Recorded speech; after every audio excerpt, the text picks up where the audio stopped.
Good day, and today we're going to take a look at a bit of an introduction to the strange case of Dr. Jekyll and Mr. Hyde. Well, the strange case of Dr. Jekyll and Mr. Hyde was written by Robert Louis Stevenson. Stevenson was interested in what made up a person's character. How can somebody be bad as well as good? Now, Stevenson came from a good family, but he was fascinated by what he called the dregs of humanity, something that the upper class pretended never existed. Now, Stevenson intended Jekyll to be pronounced Jekyll with that long E sound as a Scot would, because Hyde and Jekyll sounds like hide and seek. Jeek, seek. So what is being hidden and what is being sought after in this tale? First, let's take a look at some of the introductory background. We're looking at the setting in Victorian London. When we start looking at Victorian London, you have to discuss social classes. The rich people of London were those of high social status, such as doctors, lawyers, members of parliament, who lived like kings and queens with the finest of everything. They also would attend high-class balls, parties, and even go to the theater. Men normally worked and socialized with other men only. They would employ lowly paid servants who cooked for them, cleaned, answered the door, and who would even help them dress in the formal attire of the rich. The butler was the head servant who had the most contact with the master. Now, a wealthy woman, although there are none in the book, stayed at home and oversaw her children and the many servants and goings-on at her household. Women at this time were not allowed to vote, and wealthy women did not work outside of the home. Members of the upper class in Victorian times were especially expected to behave virtuously. They, along with their homes, were expected to be proper and elegant at all times. The wealthy were looked up to and were expected to serve as caretakers of the less fortunate in society.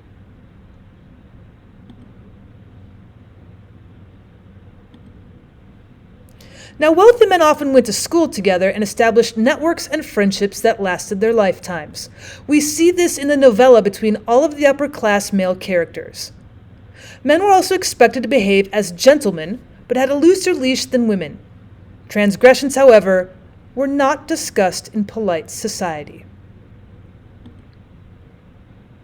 Now, Victorian society was highly stratified. Social classes did not mix, and behavior, especially among members of the upper class, was expected to be exemplary at all times, to set a standard for those who were less privileged. The unrealistically rigid morality of upper-class Londoners led many to live double lives. Now, by the end of the 1800s, Great Britain was experiencing a period of intense social, economic, and spiritual change after many decades of confident growth and national self-fulfillment. Dr. Jekyll and Mr. Hyde perfectly captured some readers' fears that their carefully built society was hypocritical. Now, in the 1880s British society, it was sharply divided into very distinct social classes and their corresponding communities. For example, in Forlorn Sunset of 1947, Michael Sadleir described the city as 3 parts jungle, noting that very few districts were truly public in the sense that people could move in and out of them with ease. Generally, people were uncomfortable and often unwelcome in parts of town that were not inhabited by their own social group. To avoid wandering into an unknown area, most Londoners stayed in their own neighborhoods. This geographical and social fragmentation is an essential part of the setting of Dr. Jekyll and Mr. Hyde, which also relates to the psychological fragmentation of many of the characters. We can also see the idea of responsibility that is explored in the novel, the responsibility of a higher class citizen, a doctor, a member of the community, and as a human being. We also see that playing God or dealing with scientific advancements serves as a warning not to trust such methods.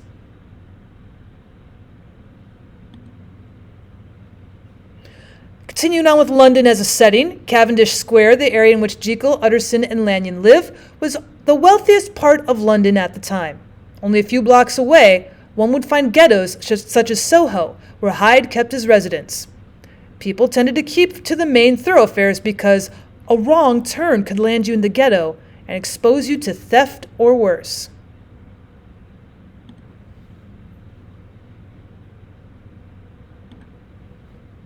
Now, London was dreary at this time. It was foggy, dark, and poorly lit with gas lamps that were used to light the streets. The fog was also worse than it is today due to the coal fires that was used for heat. Crime was rife and rampant in London at the time of the book's publication. You might want to note throughout how Stevenson uses the historical setting of London symbolically in the novella. Now, to many readers, Dr. Jekyll and Mr. Hyde was a symbolic representation of these threats to traditional British society. Political reforms had given many more men the right to vote, and the working classes were beginning to flex their political muscles. We can also see Karl Marx's ideas about the struggle for power among the different social classes that were becoming more influential. And to some of Britain's upper-class readers, the character of Edward Hyde represented the increasing political power of the working class.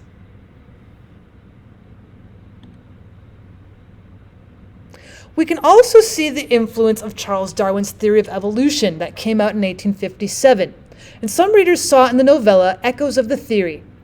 Earlier in the century, Darwin had challenged the long-held religious belief in God's creation of the universe. Darwin had claimed that life forms developed as a result of evolution, the extremely slow and gradual change that a species would undergo in response to their environments. Gone was the certainty of the religious model of life. It was replaced by social Darwinism, a radical new conception of life as a struggle in which only the fittest survived. Interestingly, Hyde is described as ape-like and moving like a monkey in the novel. Hyde is sometimes viewed as a natural man, free of the civilizing influences of society and religion. Some readers might even consider Hyde to be a model of the strong yet evil individual who would survive while Jekyll fell.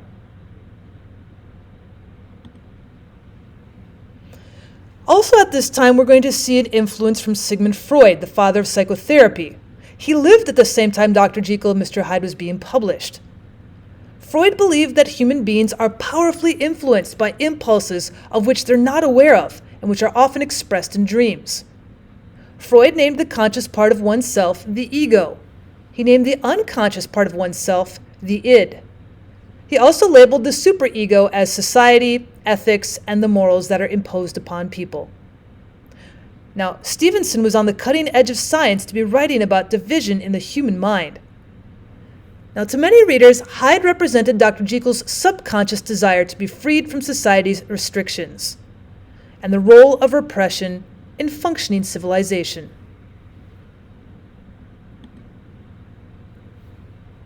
A look at the author's background himself. Robert Louis Stevenson was born in 1850 in Edinburgh, Scotland, and died in 1894 in Samoa, where he's buried and lovingly referred to as the Teller of Tales, Tusitala. In addition, he lived in Europe, America, and in other parts of the South Pacific. RLS was the only child from a wealthy family, his father being a famous engineer. Now, Stevenson was also ill as a child and spent a lot of time reading.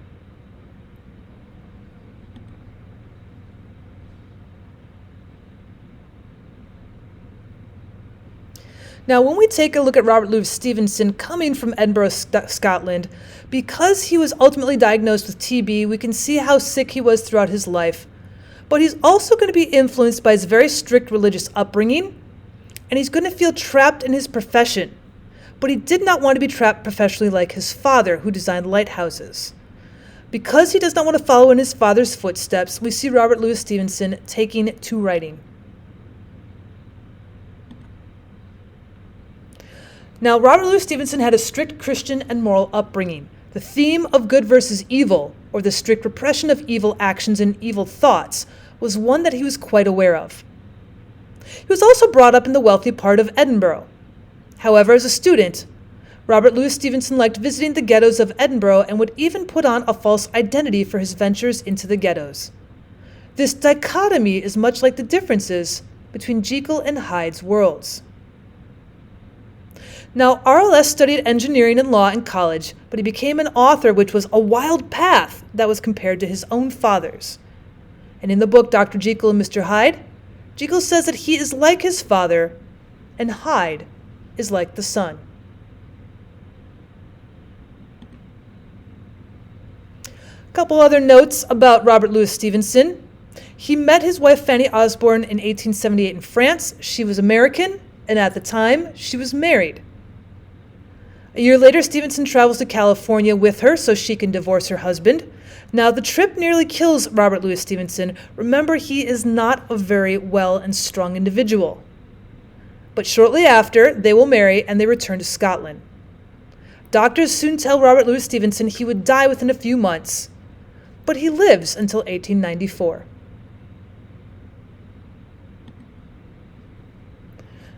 Now, after this time, they are going to move to the southern coast of England in 1885, where the weather is cold and damp and very bad for Stevenson's health. He spent most of his 3 years in bed. The idea of Dr. Jekyll and Mr. Hyde came to Robert Louis Stevenson in a dream. Again, you can see the Freudian aspects here. He wrote the first version of the book in 3 days, and then he burned it due to criticism from his wife. Fanny said his work was no more than a spooky story or a shilling shocker, and challenged him to work on the story's philosophical possibilities. She urged him to make the story explore the darker side of human nature. So Stevenson tossed draft number 1 into a fire, and he wrote the second version in 3 days as well. The current one became an overnight success and was published in 1886.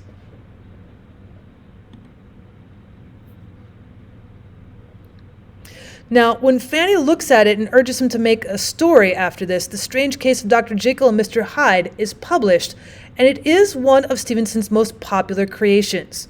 Now, Robert Louis Stevenson is also known for writing poetry, and you'll also remember he wrote Treasure Island.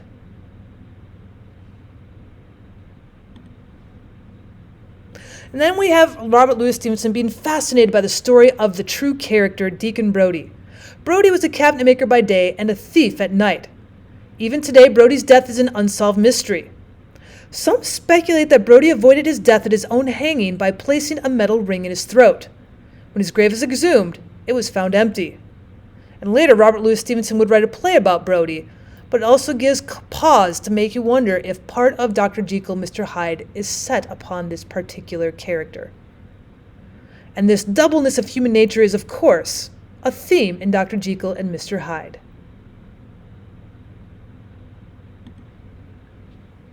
Now, the story itself was an immediate success. It sold over 40,000 copies in its first 6 months. And in 1879, Robert Louis Stevenson would take a trip to start discussing this particular publication.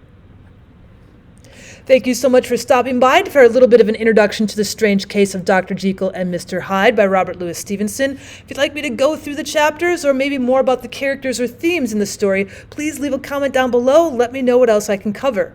And as always, I appreciate it if you subscribed. Take care.